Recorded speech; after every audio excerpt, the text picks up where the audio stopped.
Selling is persuasion. Right? You need to persuade your kids to eat their vegetables, which is the most difficult sale of all. You need to persuade your spouse to marry you. You need to persuade an employer to hire you. Persuasion in itself is not unethical. It just depends on how you use it. The value that you're providing other people far exceeds the price that you are charging. So a person may invest a couple of $1,000s with me, and if they make an extra $100,000 every year thereafter, who is the bigger winner there? Sales skills are drastically overrated. Right? A person can have a really good CV, years and years of experience, but if they lack character, that will undermine everything.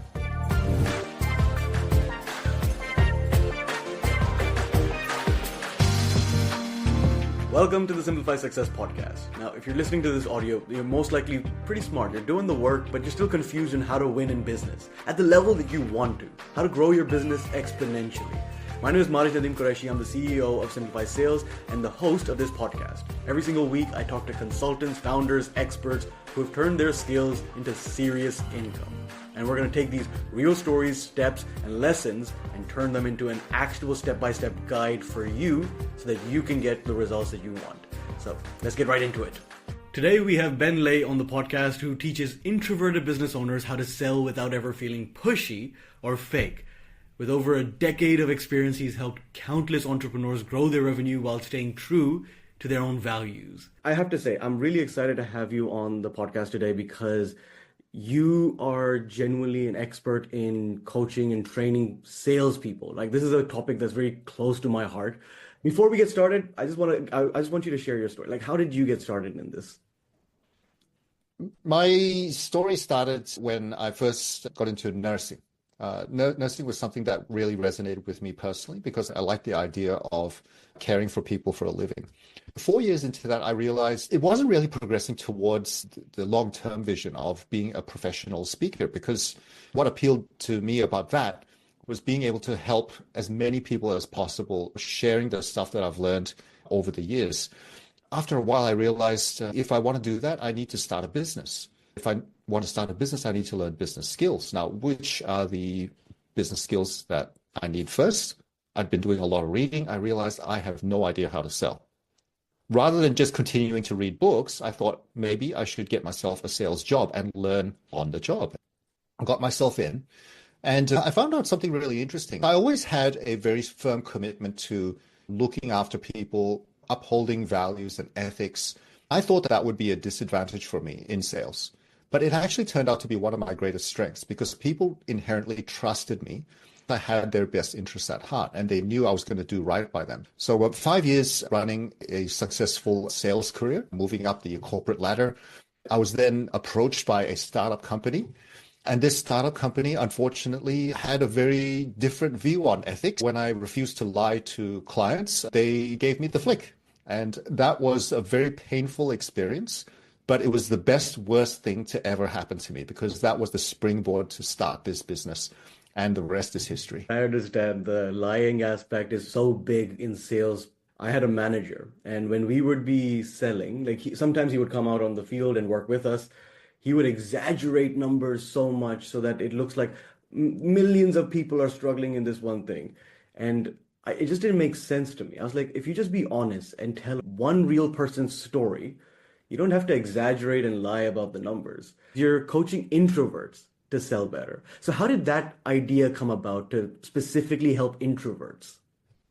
Yeah, it's kind of funny actually, because for many years, that was the type of people I attracted. Like the people who would say yes to my offer were almost always introverts. So that was on the wall for years and years, but I never paid attention to it until only the last few years. The reason these people want help is because they feel as though they don't have the gift of the gab. They often suffer with things like imposter syndrome, a lack of confidence. They don't want to speak up. They don't want to be a bother to people. And oftentimes introversion also comes with people pleasing. These are two traits that I have in spades. I may not present that way, but that's because over the years, I've learned to adapt my behavior and to compensate for these traits. This is the reality that most introverts face. When it comes to sales situations, you cannot be a people pleaser. You have to learn to stand on your own 2 feet and to stand up for yourself, not let people dictate the terms and steamroll over you. You have to be able to guide the process for your clients. It was just a natural thing that happened. And then only in the last few years have I really focused my attention on helping these people. I'm curious, from your experience of coaching salespeople, what would you say are the top qualities the best salespeople have? Oh, that's a really good question. In terms of the best qualities of salespeople, it's actually not the skills, right? Sales skills are drastically overrated, right? A person can have a really good CV, years and years of experience, but if they lack character, that will undermine everything. So it starts with the inside, and then the skills you can teach. I can upskill a person in sales skills within 2 to 3 months. But if they lack the character, then that will undermine everything. So what do I mean by character? It's things like your strong work ethic, your drive to succeed, your commitment to excellence, the ability to learn and be coached and acquire new skills, the quality of proactivity, like taking responsibility for your results. These are all examples of character. And this is something I really want to incorporate into my training as well. Because most people, when they come to me, they say, we don't know how to sell. Can you teach us the skills? And I go, yes, I can. But guess what? That's not going to move the needle the greatest amount. It's actually the personality traits, the character traits. So I often recommend that for people looking to hire for character, and then train for skill. Easier said than done, but that's the goal. And that is so true. Like just um I've hired drug dealers who had great character, but I've hired some people who technically on paper had everything, like they went to good universities, they had a good family, everything, but character-wise, they were the bad fish in the pond. So, I mean, if someone wanted like and the reason I wanted to talk to you especially was because you help the good guys and girls win. So, I'm curious, was there a story of someone who you helped, and what were the things that you helped them overcome? Yeah, yeah, absolutely. There are so many. The most common thing that I see with entrepreneurs is that they're darn good at what they do, but they're afraid to promote themselves. Right? So common, right? I can see from your expression that you've seen this as well. They might be really good technically at what they do, but then when they go out, they're afraid to follow up. They're afraid to ask for the sale. So one particular story that comes to mind is this lovely woman named Kate. So Kate is in the interior design space, and she had been running her business for 19 years before I met with her. What I discovered in my consultation with her is that she was drastically undercharging for what she did, way below market rates. In addition to that, she also lacked confidence in the sales process. In my work with her, I helped her to overcome the undermining mindsets that were blocking her from charging what she was worth. I helped her to see that, hey, you've got all of this experience behind you, all of this expertise. Why wouldn't you charge a healthy rate? A lot of that has to come into money mindsets, mindset around profit margins, mindsets around business, and also mindsets around sales. So then we created a structure for her to follow with the sales process. So step 1, step 2, step 3, step 4 takes all the pressure off her having to think on her feet as a result of changing the mindsets and having the strategy and the skills. She was able to double her revenue over a 12-month period. So I was so happy to hear that from her. And she's still her authentic self. She didn't have to fundamentally change who she was in order to do all of this. You don't have to be extroverted and gifted the gab and all that sort of stuff. She remained herself, but still was able to double her income. Okay, so that I'm curious in that sense that it's amazing when someone can double their income or learn the frameworks and skills to, for example, if you imagine you could double your income by just a few little shifts, your income is going to stay at that level for now or just grow for the rest of your life. So that little investment that people like she might have made in you paid hundreds of folds more. I'm curious then, what were the frameworks to get her over that mindset that she needed to be extroverted or needed to be like this kind of person? What were the frameworks that you taught her? Yeah, as I mentioned before, a lot of us have to overcome the negativity that we have around three key areas. So the first one is money, the second one is business, and the third one is in sales. With money, it's all summed up in one phrase, right? We've all heard the phrase, money is the root of all evil, right? But that's obviously a misquote, right? The whole world runs on money, right? It's what makes the world go round, as they say. The real phrasing is the love of money is the root of all kinds of evil. Sorry. It's just a few tweaks there, and you can see it makes a very big difference, right? So it's actually taken from the Bible. Once you understand that and realize you're not earning money for the sake of greed, you're actually earning it because you are rendering a valuable service for other people. Here's another key principle. The value that you're providing other people far exceeds the price that you are charging. So as you correctly stated before, a person may invest a couple of $1,000s with me. And if they make an extra $100,000 every year thereafter, who is the bigger winner there? That's a rhetorical question. From that perspective, if I had 99% profit margin on that, why would it matter? Because the other person is the bigger winner in that equation. So that's the first step to overcoming money mindset. The next one is around business. And again, this relates very closely to profit margins. One thing that a lot of introverts have trouble with, especially if you have parents who are coming from employment backgrounds, is that you look at your hourly rates and you think, oh, I used to earn, when I was a nurse, I used to earn about $40, $50 per hour and other benefits. But then when you go out on your own as a business owner, you think, what should I charge? 100 sounds like a lot of money, 100 an hour, right? But then you quickly realize that that's nowhere near enough a living at all, because you cannot charge 8 hours at that rate. You're only able to bill for certain hours in a day. So from that perspective, they have to get over the idea that they're only worth $100, $200 an hour. They need to graduate up to $300, $500, even $1,000 per hour. But there's a big but there. You have to find ways to scale what you're doing, right? To be more efficient in what you're doing. So this is what I call an effective hourly rate. You charge $1,000 per hour, but it's not necessarily all coming out just in exchange of your time. What you're really doing is delivering an outcome, right? So again, going back to the analogy, if I help a person earn a six-figure income for let's just say $5,000, why would they care how long it takes me to do that? As long as I deliver the result, right? So from that perspective, being value centric and having healthy profit margins is really important for the entrepreneur's mindset if they're going to grow beyond just $100, $200 per hour. So being extremely value focused is critical. The final piece is selling. The simplest way to put this is selling is persuasion. Right? You need to persuade your kids to eat their vegetables, which is the most difficult sale of all.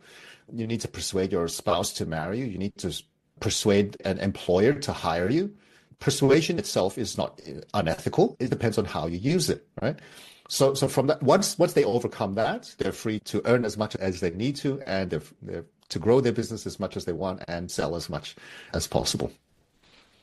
No, and I think it is such a mindset shift to figure out that if I can get you this result, then does this money even make a difference? And that's the thing most people just need to understand. One thing most people grossly underestimate is getting advice, because just a few small changes from you have doubled someone else's business. Isn't it worth it to spend a little bit of money? Even if you don't have it, figure out how to get it, because it's worth it. There was another client of mine who agreed to my coaching services. She only told me after the fact that she was going to borrow money to work with me. And I thought, oh my goodness, I have a very big responsibility, more so than usual, to help this person. I just want to do a prediction. I'm guessing because they went all in, they absolutely killed it. Yes, they Okay, did. now go into the story. What do they do? When someone goes all in, they always do well. But what happened? Yeah, her story was that she had worked with a lot of coaches in the past. And so this added to the pressure on me to perform. She spent a bomb on this marketing service, all these gurus, and none of them pulled through for her. And she was at a loss every year of doing the business. So when I started working with her, we managed to triple her takings It was starting from a very modest amount, but still triple. She was now in the profit zone of her business. Her story is still unfurling as we speak. But yeah, no, it was a real honor to be able to help someone like that. But with all of these stories, by the way, like the fundamental thing that has to be in place first for the sales and coaching to matter is that you have to be good at what you do. Right. So every one of these success stories started off with being a darn good provider of what they do. They were excellent at providing the results, but they just were missing that one piece. So some people earlier in their journey, if they're still finding their feet in terms of their service delivery and their personal confidence, it may take a little bit longer for them to achieve these results. The common factor is that they were excellent at what they did. Absolutely. And I've seen this across the board.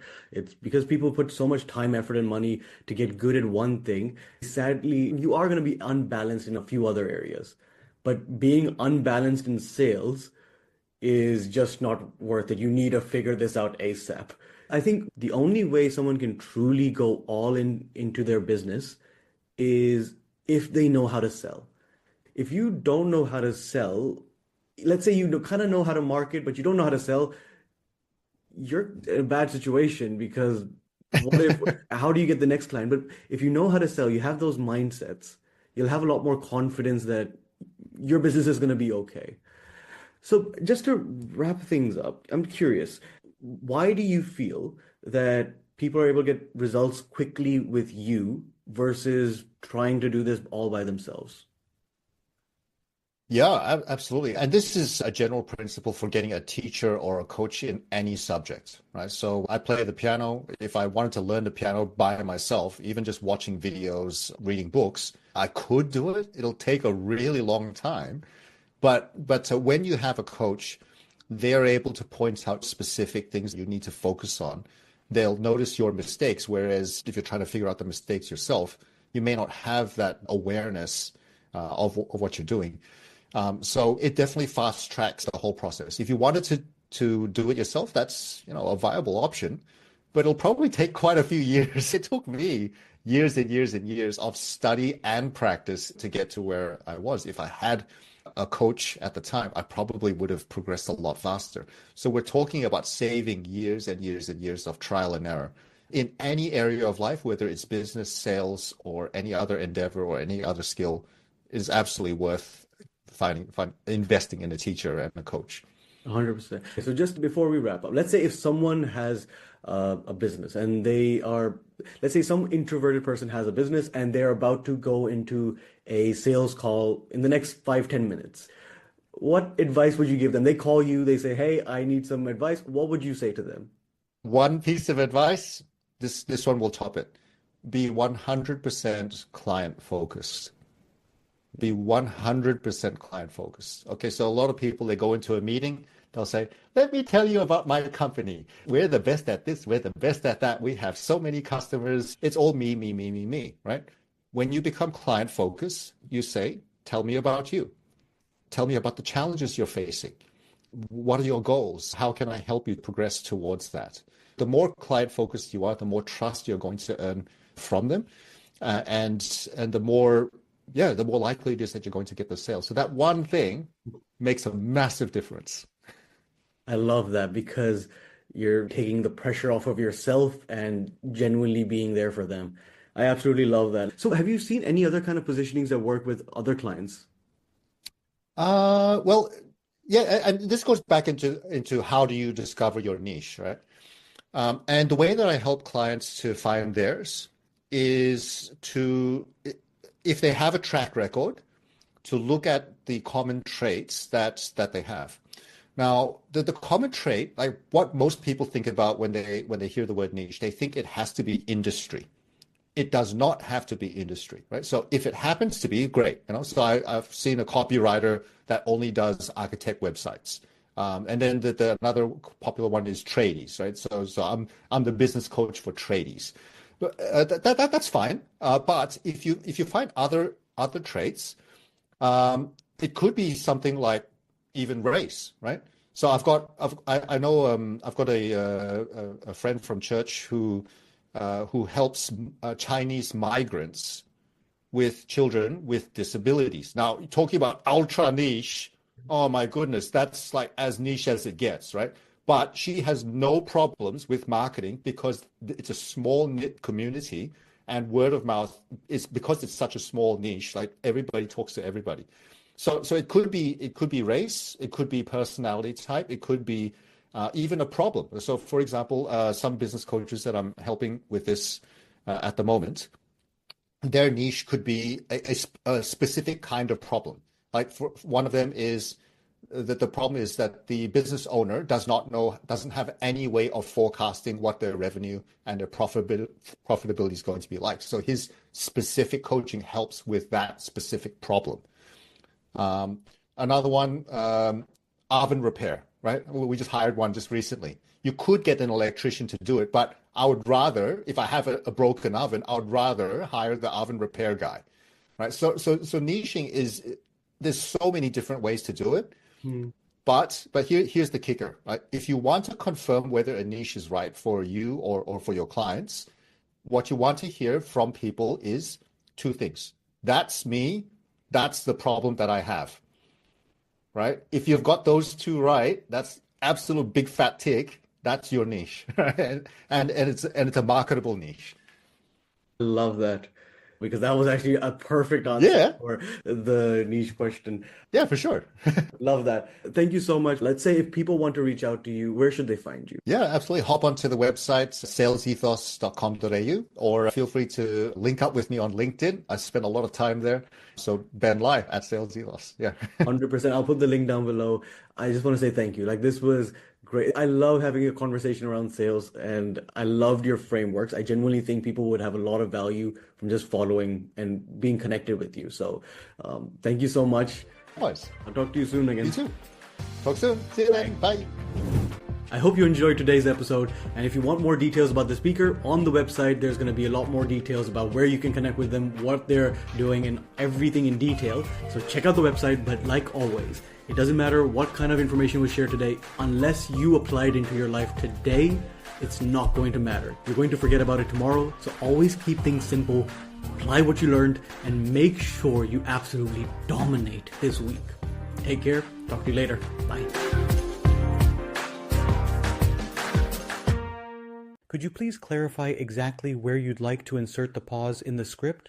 Are you referring to a natural break between sections or a specific point within a section?